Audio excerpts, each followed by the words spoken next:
Hello, hello, hello. Okay, I am so glad that you guys are here in this accountability group. Some of you are brand new, and nutrition is maybe going to be a new thing for you. Maybe it's not. But either way, I think it's something that we all need to review, and we all need to freshen up every once in a while. It's the most important part of maintaining a healthy weight, of losing weight. Ooh, just trying to get a little bit less ceiling in this video if we can.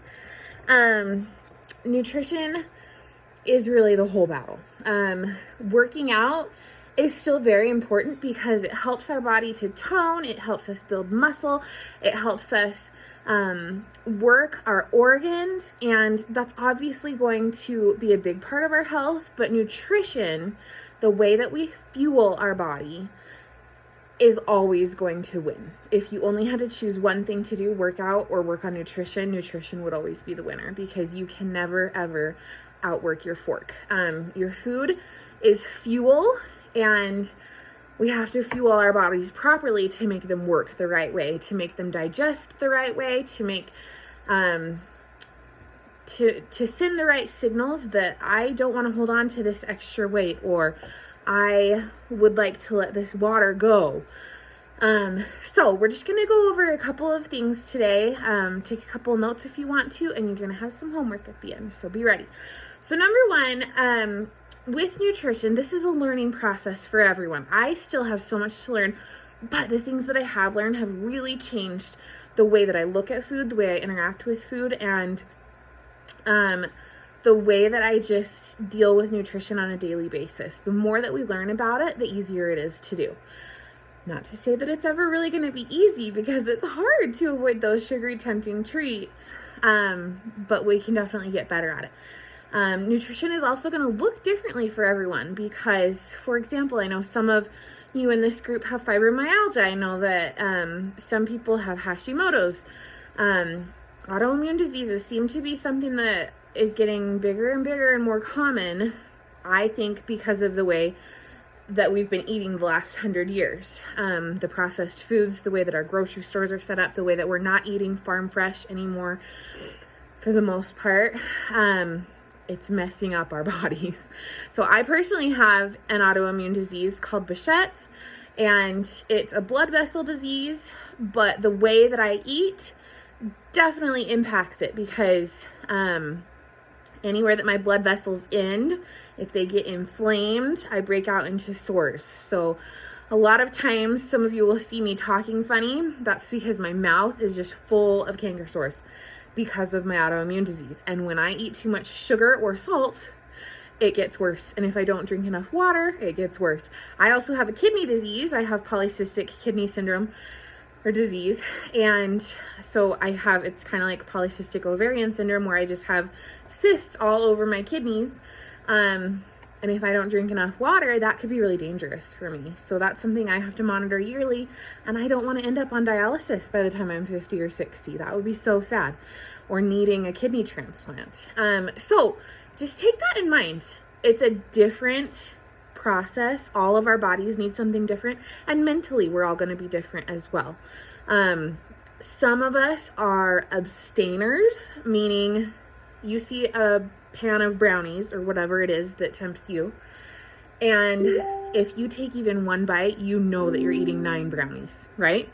Some of us are moderators, where you can say, I can just take one bite to taste it, or just eat one, and I can then be satisfied, right? And so it's really important to figure out whether you're a moderator or an abstainer, and know that about yourself. Know what kind of self-control that you're going to have.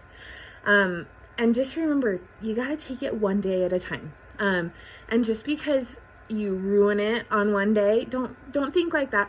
And don't let that get you off track for a long time. Get back on track sooner and sooner and sooner every time when you feel like you've kind of gotten lost. Okay, number 2, we're going to look at 5 things. Number 2 is you can't eat what you don't have. So an assignment for today is I want you to go through your pantry and your fridge and your cold storage and whatever other storage you have. But mostly it's your pantry that's going to be naughty, right? We don't keep our cookies and our treats and our sweets in our fridge. They're usually in the pantry or out on the counter, which is even worse because then it's even more tempting. So If it's something you know you're going to be triggered by, or something that's really tempting to you, get it out of your house. You can't eat it if you don't have it. So go donate some treats to your neighbors or the kids down the street or whatever you need to do, but get rid of it so that it's not going to tempt you. You are far less likely to drive to McDonald's at 10 o'clock at night if you're having that craving, if there's no ice cream in your house, right? I mean, I've done it for sure, but I'm less likely to do that if it's not already in my house. I might settle for something different, like a Shakeology. Or the other day I was craving apple pie, so I made oatmeal with apple and cinnamon in it, and it was actually pretty good. And I put a little bit of creamer in there, and it satisfied that sweet tooth that I had. So get it out of your house. Number 3, small changes really matter. We're all starting at different points. And I want you to realize that even the little tiny changes that you can make will make a big difference. Some of you maybe already have this nutrition thing down. You know what to do. You just need to do it. Some of you might be really overwhelmed because you're like, oh my gosh, I have to just throw everything away and I have to go buy like $700 worth of vegetables. That's not true. Maybe start by, let's say you have 2 pieces of toast every morning. Just cut that back to 1 and add an egg instead of another piece of bread. Or, maybe you are used to having 2 cups of something where really your portion should be 1 cup. And so let's just adjust those portions, figure out how you can get closer and closer to the ultimate goal of getting right on track of where your nutrition should be.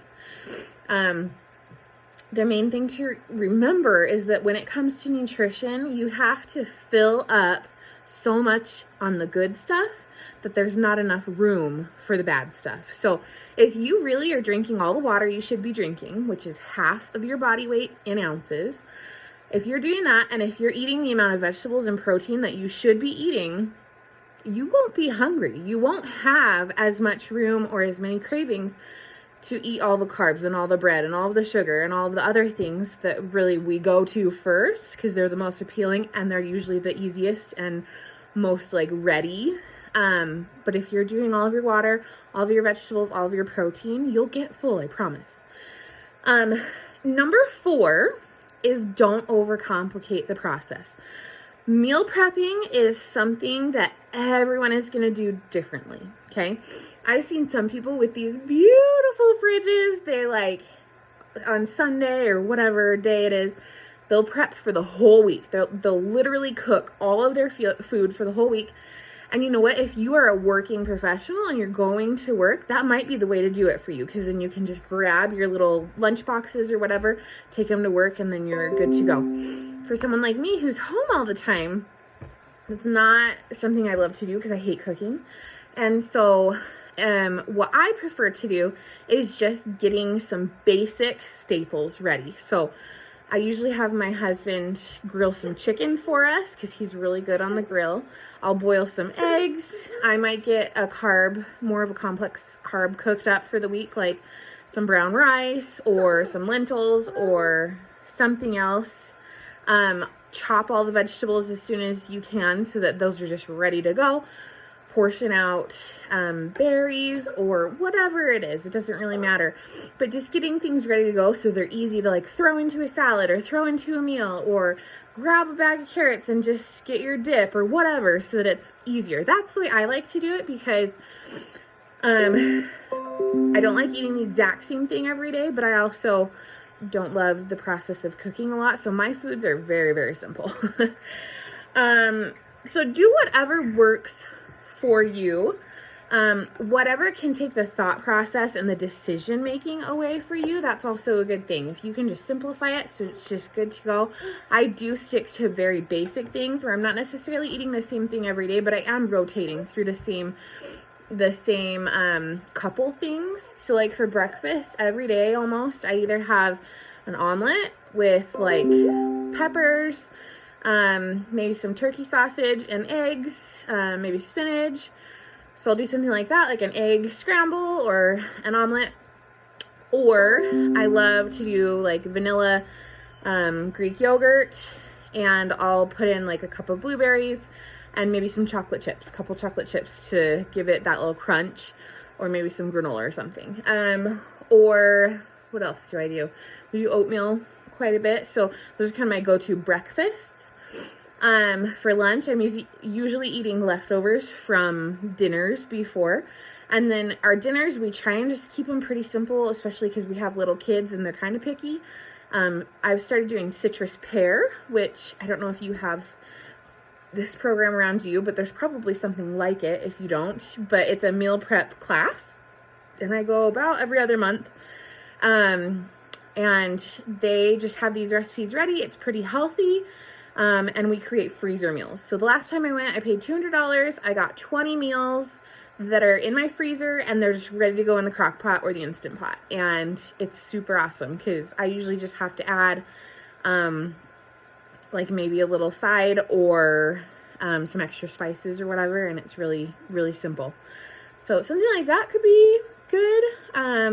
But when you get your Beachbody On Demand, you also get tons and tons of recipes with the Fix8 cooking show, and you can also buy the recipe books.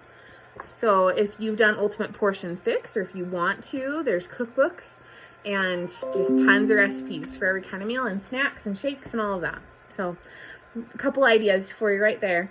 The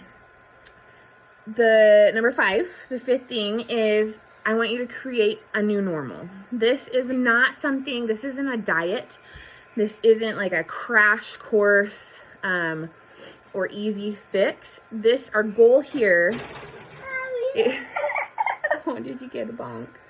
Our goal here is to change your lifestyle and to create a new normal so that this is the way that you just live your life, so that you're fueling your body so it can work the best possible way, so that you're fighting disease before it takes over. So like all of these things that I have going on with my body, I don't want them to be the things that really limit me as I age. I don't want to stop being mobile or for my kidneys to just shut down. And so it's a lifestyle change. We want it to be healthy. We want it to be sustainable. We want it to be long-term. This is a lifestyle. And it should be just a really simple way to eat, to nourish your body. So one of the things as a mom to consider is that you should work toward feeding your family what you eat rather than, you don't need to eat what they eat. You need them to eat what you eat. So a lot of times if my kids don't want what I made for dinner, then they can have a shake or they can make their own eggs or whatever. My 7-year-old's become really good at making shakes, and he'll even put spinach in it because he knows it's good for him and he can't taste it. But you want to create that new normal where it's incorporated into your lifestyle, it's incorporated into your parenting. Getting your husband on board might be a little bit tricky sometimes. My husband only believes in eating white food. If it is a potato or a carb, then he's excited about it. But lots of other things, it's harder to get him on board. But I try my best, and I do remember too that I'm doing this for me, not for anyone else. But just make it that new lifestyle for you and your family. It's not something we're just gonna do for 21 days or for as long as this boot camp is, or for however long, and then just throw in the towel and give up and go back to our old ways, because nutrition is the most important thing you do. So just a couple of other tips. Beachbody has 2 really, really, really good nutrition programs. The first one is Ultimate Portion Fix or Portion Fix. That's where you'll see all of these little colorful containers.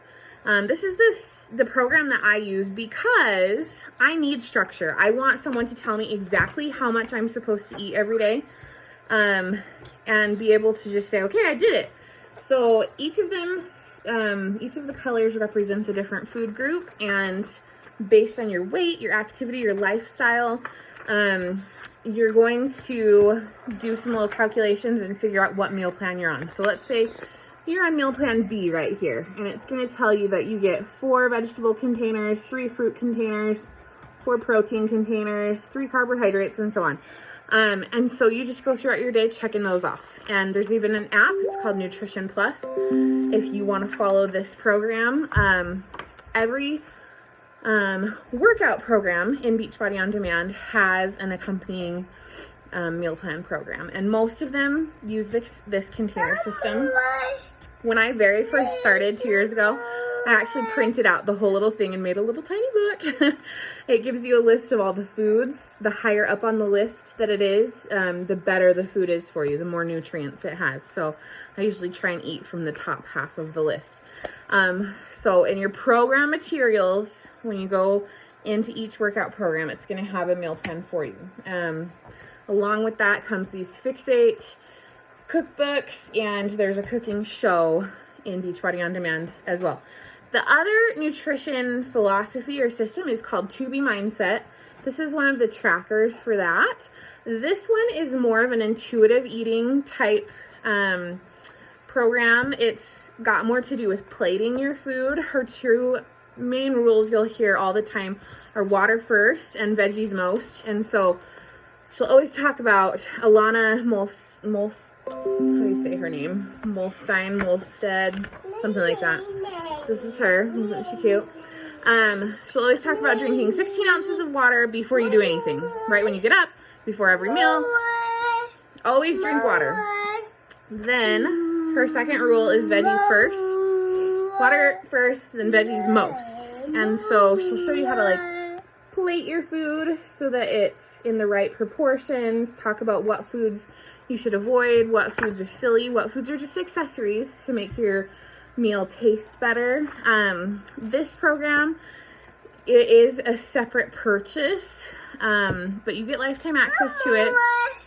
And if you don't buy it, you can still follow her on Instagram. You can still read the Beachbody blogs about To Be Mindset. There's lots of things you can do to learn about it. So either way, if you feel like you need more structure or a little bit more of that intuition and listening to your body, we can go either way with you. But your jobs for today are, number one, you've already chosen your workout program, hopefully. So choose whether you want to do the Ultimate Portion Fix with the containers and figure out how to track that somehow, or if you want to do the To Be Mindset, intuitive eating and plating, and we'll figure out a way for you to track whichever one of those works for you the best. But I want you to kind of look at those options, decide, and start learning about them more. Number two, go through your pantry and get rid of all the trigger foods. And number three, start thinking about what kind of meal prepping would be best for you. Just preparing some basic staples or actually getting meals ready for the week and storing them in your fridge. This doesn't have to be super overwhelming. Those little steps can really add up and be really beneficial. So I wish you luck, and we'll see you back here tomorrow for our next prep step.